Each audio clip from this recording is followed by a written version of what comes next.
Hello, ladies and gentlemen, and welcome back to Witch Talk. I'm your host, Audrey, of course, and today's subject is going to be myths about witches and witchcraft, which is actually really cool and really personal to my heart since, I am one. So thank you for tuning in, wherever you're tuning in at, whether it's online with YouTube, on our Facebook page, or even on your podcast. Thank you so much for tuning in with us today. Welcome to the Bigger and Better Witch Talk. It's really cool to have the new equipment in the studio, really working on giving you guys a better quality experience. So, yay!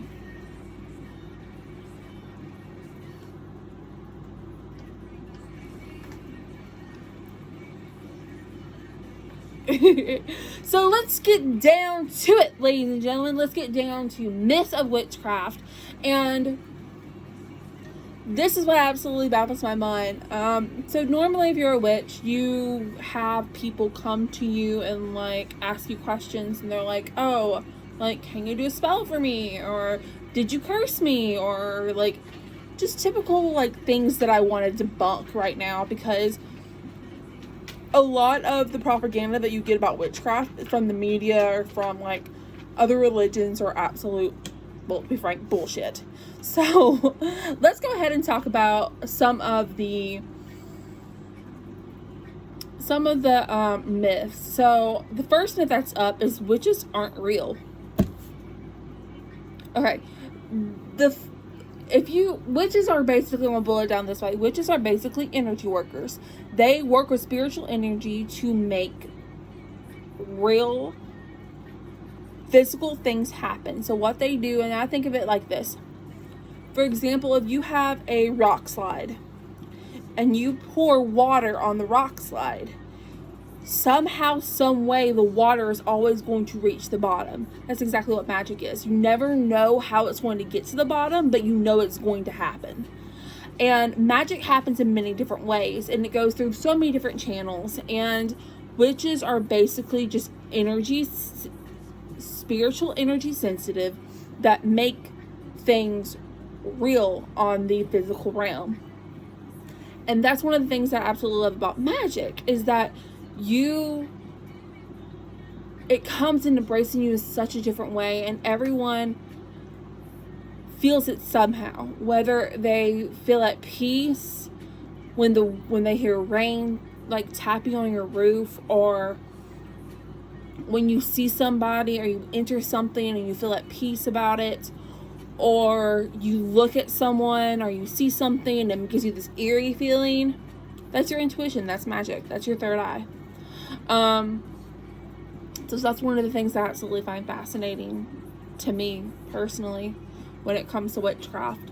Now the second, and by the way, just for anyone to know,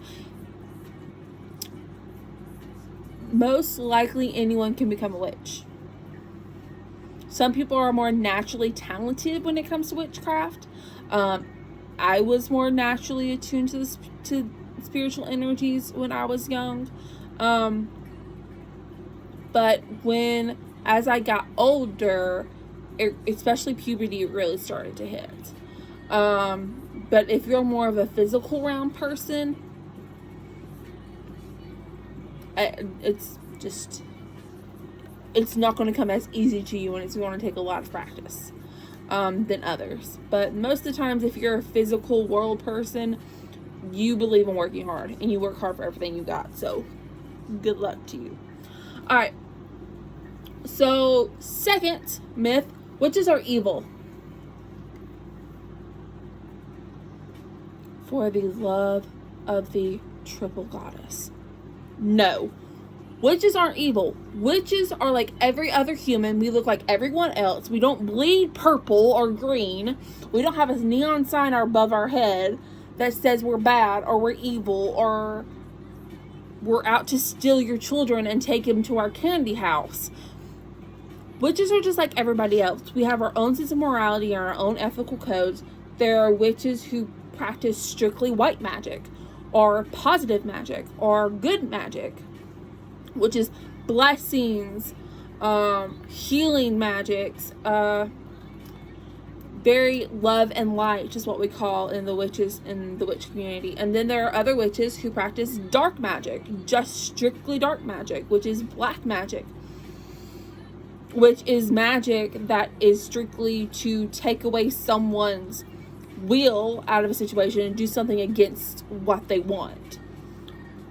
Good magic is respecting someone's will. And then there are witches who practice gray magic, which is the in-between. They practice both. Most of the time, gray witches believe in balance. They believe in realigning the universe as best as they can. Like nature is about balance, and gray witches are. Frankly, I am a gray witch. I practice both. Do I lean more towards white magic? Yes, I do.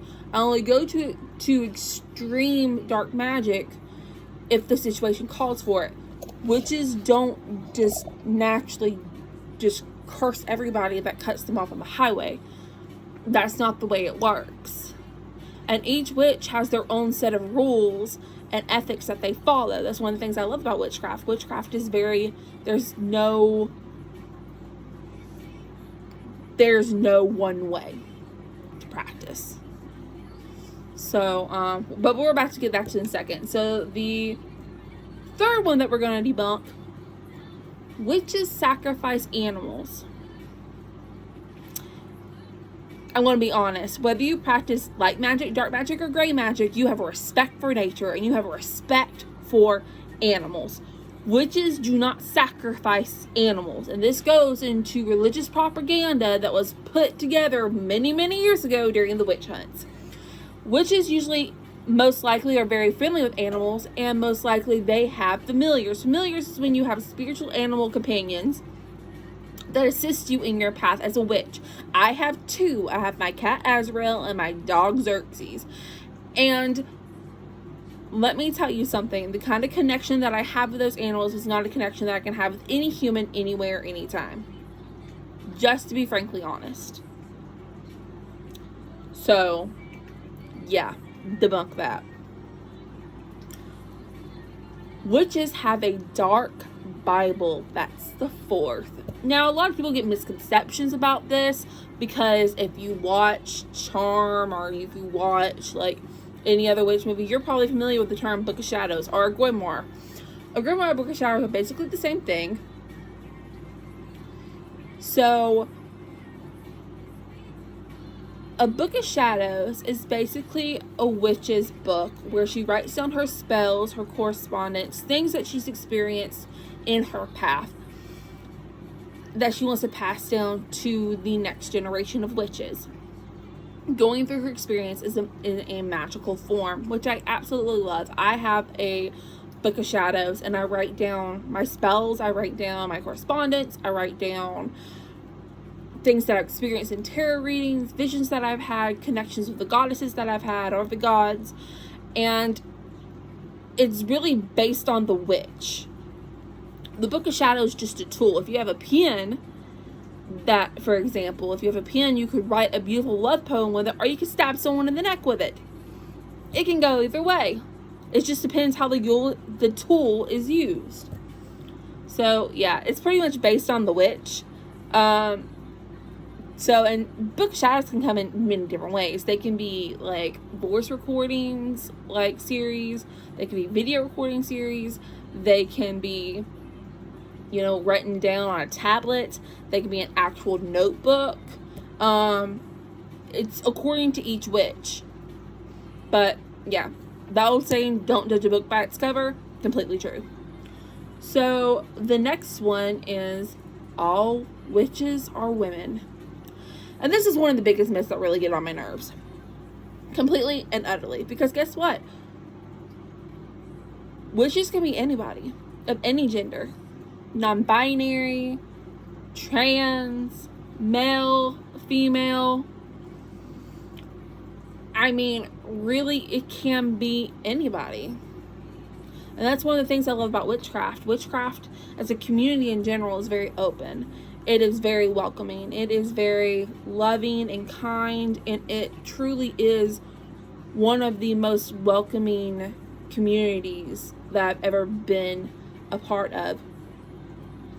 And the only other community that has ever been this open and this welcoming has been the kink community, the BDSM community.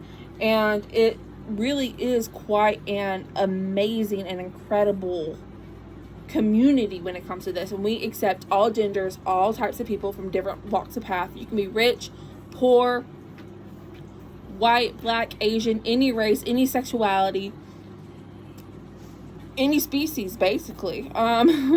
We're a very open group, and we are a very welcoming group. So that's one of the things I love about witchcraft. So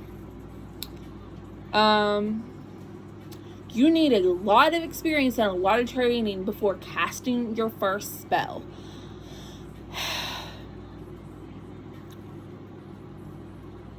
Magic can be as easy as putting your intent into something and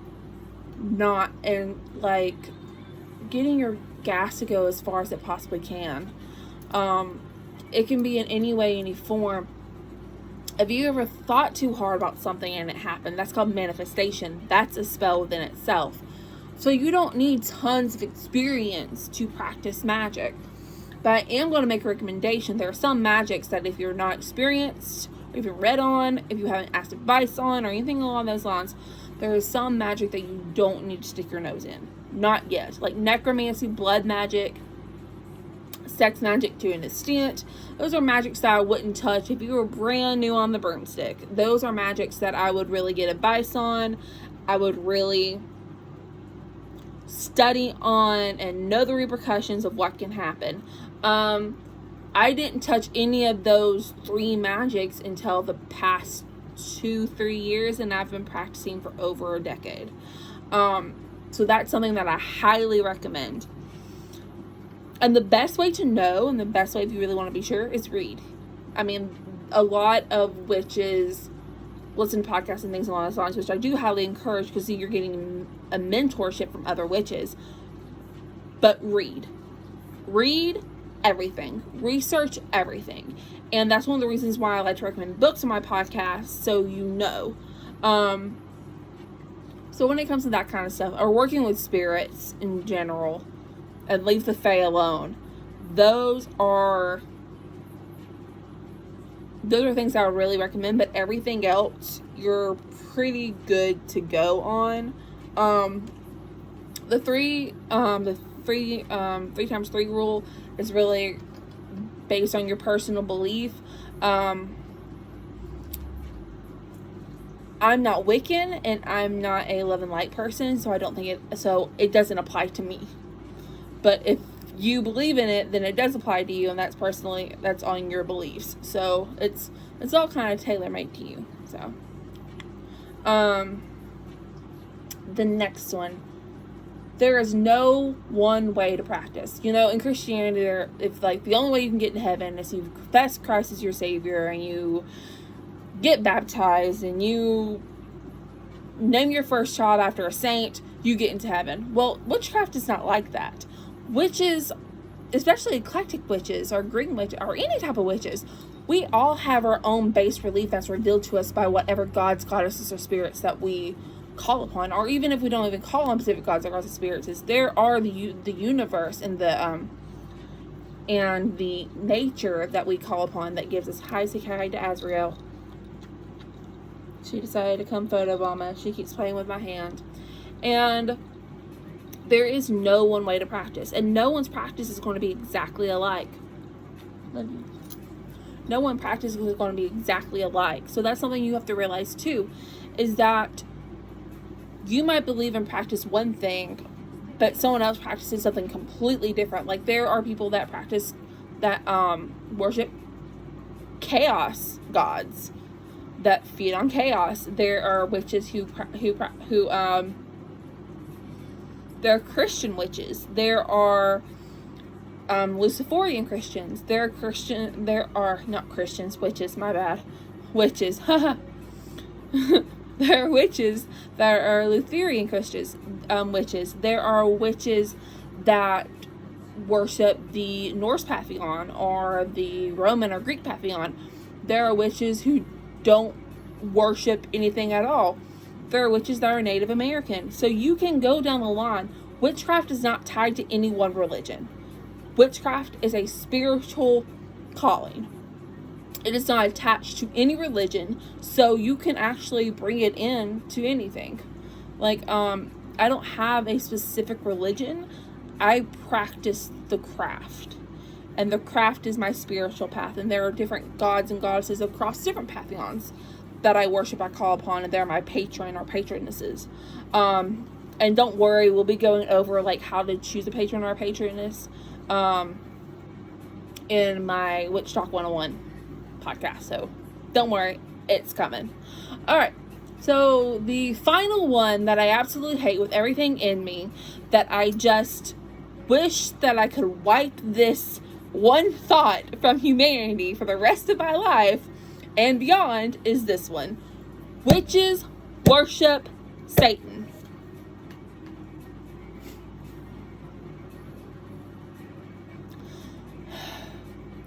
Witches do not worship Satan. Witches do not have affiliation with the devil at all. There are most witches who don't even believe in hell. There are some witches who don't even believe Satan exists. They believe completely and fully that there is good and evil in everybody. And they can be their own personal devil. So it's not any one entity out there just to see you fail and laugh. And that was something that there's another segment that I want to get into about Christian propaganda and witchcraft. And this goes back to when, in the patriarchal oppression of women, going back hundreds of years, when women were healers and were wise women and were well respected within the community, or they were financially independent, or they went against social constructs that were forced upon women. And they were tied to the word witch and the devil. Witch had a lot of really positive aspects in it until that happened. And then people got really weary of it, and they were like, oh, is there healing of the devil? Is it the devil's work? No, it's just common herbology. Like, if you drink lavender tea, you're going to naturally calm, because that's the scientific result for lavender. When you drink it, you're going to be, and that's something that has been in the mind of everything since the beginning of time, like since Christians started on the witch hunts. And it was even that witch wasn't even in the Bible. It was actually supposed to be poisoner or deceitful one. So, and that was translated back 100 years ago to be replaced as witch, or a couple hundred years ago replaced back as witch. So, ta-da. So I hope if you are a witch, you leave comments, concerns, things along those lines. Other misconceptions that you personally experienced when it comes to being a witch. Or if you're not a witch and I was able to enlighten you and to help when it came to your understanding of witchcraft, by all means. By all means, ask a witch. I might just do that one day where I just open my chat rooms and let you ask a witch. So, and if y'all are down for that, leave comments under this. Thank you so much for tuning in with us today. Thank you for being with me as I get to play with all my new tech. So hit the like button, hit the subscribe button if you're on YouTube, hit the follow button if you're on Instagram, and heart it if you like this episode. Go ahead and like and follow this if you're on Facebook. Don't forget to look up the blogs. We've recently dropped some new articles in the past couple of weeks. So go ahead and check that out. Thank you so much, guys, for tuning into Witch Talk. We love you guys so freaking much, and we cannot wait to see you again. So merry meet, merry part, and merry meet again.